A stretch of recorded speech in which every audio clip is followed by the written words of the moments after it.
Hey Nitwits, we hope you're having a fantastic day. Game Over Joey here, and with me as always, Damo99. What's up, Nitwits? And boy, do we got some juicy topic for you today. A hot topic going around in gaming right now is around the game Summer of 58. A dev literally had to close business and lost everything due to Steam's 2-hour refund policy. It completely ruined the developer. So we wanted to really touch base around really Steam refund policy, Xbox's return policy, since they both have the 2-hour return policy or 14 days. Um, First, I want to start off with, and Dom, I think you can equally agree with me that I think the 2-hour return and the 14-day return policy on digital platforms is a fantastic consumer friendly option. I mean, it's an amazing idea until it gets exploited, and then a couple of bad apples will ruin everything for everyone, like they do with everything. Yes, yeah, I agree 100%. And that's exactly what happened here. Yep. So, as much as I praise Steam, Xbox, Epic Store for having that type of return policy since they are digital storefronts, do people as you said, exploit it? So they abuse it and they do things like they did to this game developer. So, what took place was this game is roughly 90 minutes, so an hour and a half. You can beat the game from start to finish. That being said, people did that and then they refunded and got their money back, which, believe it or not, really caused this developer to lose a tremendous amount of money and go down to the point where they had to shut their doors. They were no longer a studio. They couldn't make any games anymore because they didn't have any money.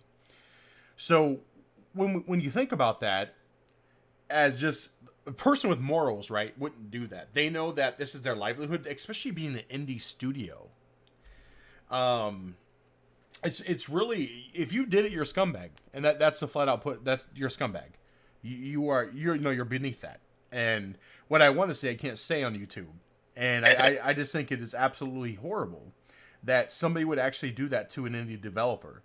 Majority of games aren't under 2 hours, right? So I think that store refund policy through Steam and Epic and Microsoft or Xbox should stay there. As a matter of fact, I think PlayStation and Nintendo should implement it.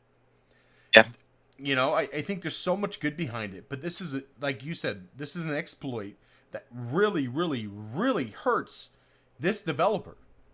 And I'm gonna go ahead and read something this developer Imika Games, he posted this on his Twitter, and it's sad. But I want to just go ahead and read it, and hopefully, if you did this, hopefully when I read this, you're like, oh man, that's messed up, and you go buy the game and you support him.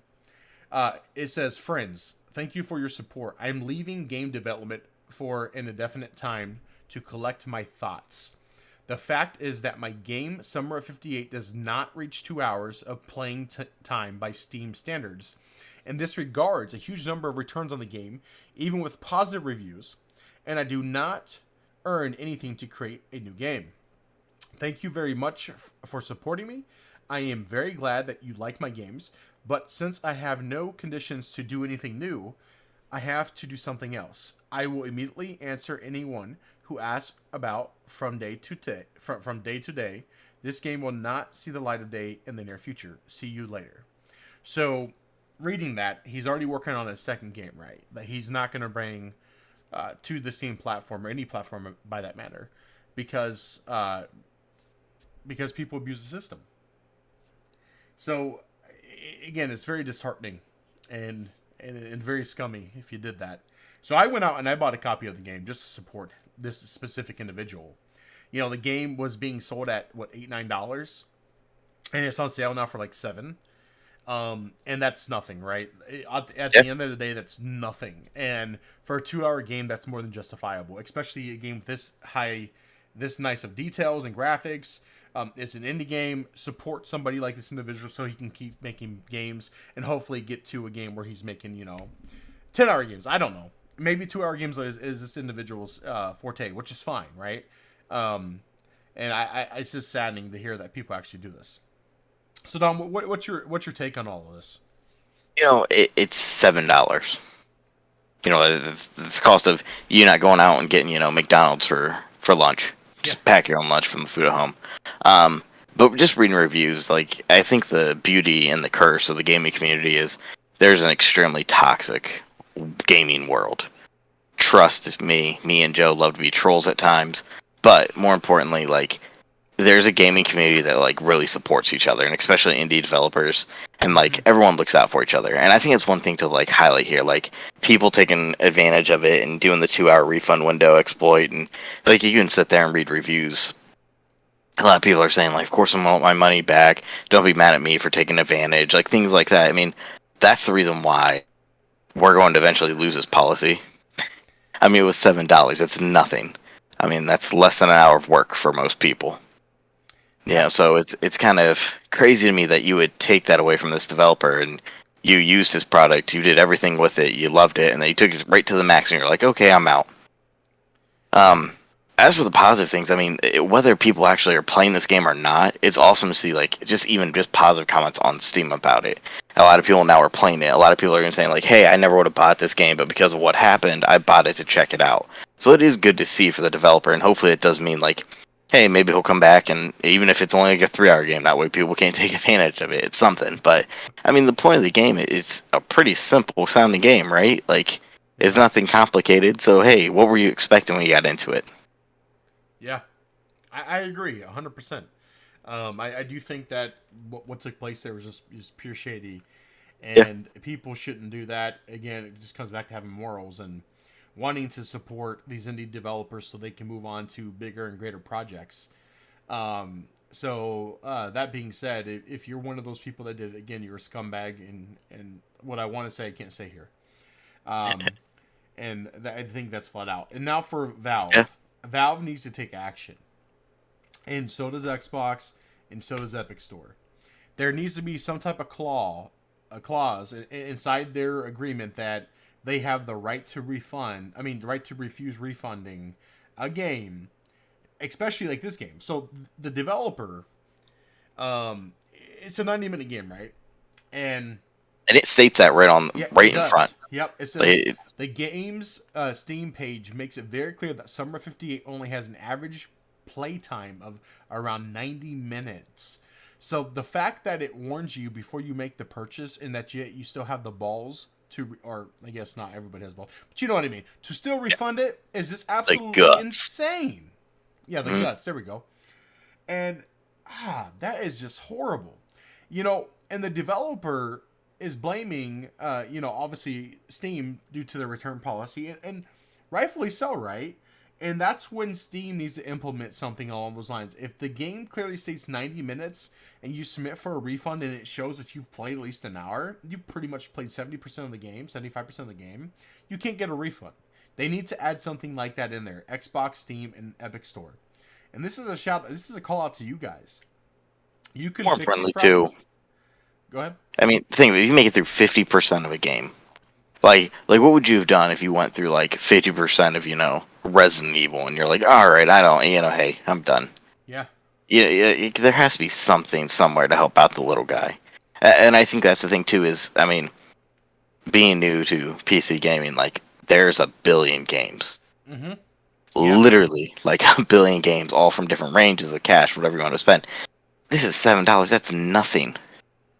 That's such a cheap price for a game, and even if it's just a little indie developer, I mean, hey, I don't know what you'd value, like, oh, hours for playing time, but hey, 2 hours for $7, like that's not a bad deal. 100%. It's not a bad deal. And let's be real, it's not a ton of money. And I think Yeah, that people, again, you shouldn't abuse the system. You shouldn't do that. It's not the right thing to do. I understand it was short, but it was stated that right on the Steam page to warn you that, hey, you're spending $8 on this game. Make sure you know it's only 90 minutes, so you're not going to get 15, 20 hours out of this. yeah, So it was very clear. It was very clear. And again, it's messed up. And I guess the whole point of this specific podcast, if you will, is really to spread awareness around it. I know a ton of people are already doing it, but hey, everybody's voice counts on this, and I really think it's important that we help broadcast a positive message across the board. And hopefully, if you are somebody that ends up listening to the podcast that did do this, that you find it in your heart to go ahead and buy the game back and do the right thing. And if you're somebody that hasn't purchased the game, I will make sure I leave the link in the description so you can go, check it out and see if you want to support the developer so they can continue making games. But I mean, I think that really covers everything for us.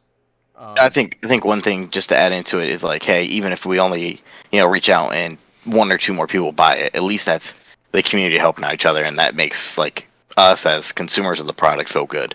Like we want to spread as much awareness and just help out as much as we can. Absolutely, and that's exactly it. We just want to make sure that the big thing in gaming, we have all one thing in common, right? We're all gamers, right? No matter if you only play 4 hours of games or you're playing mobile games, you're a gamer. And the community itself on some platforms obviously can be very toxic, right? I mean, again, Dom, as he admitted, we like to be trolls sometimes too.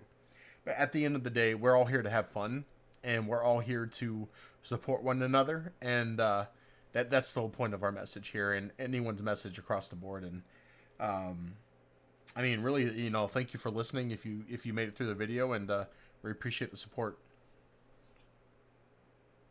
Have a good one, Nitwits. Peace, love, and chicken grease.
Oh.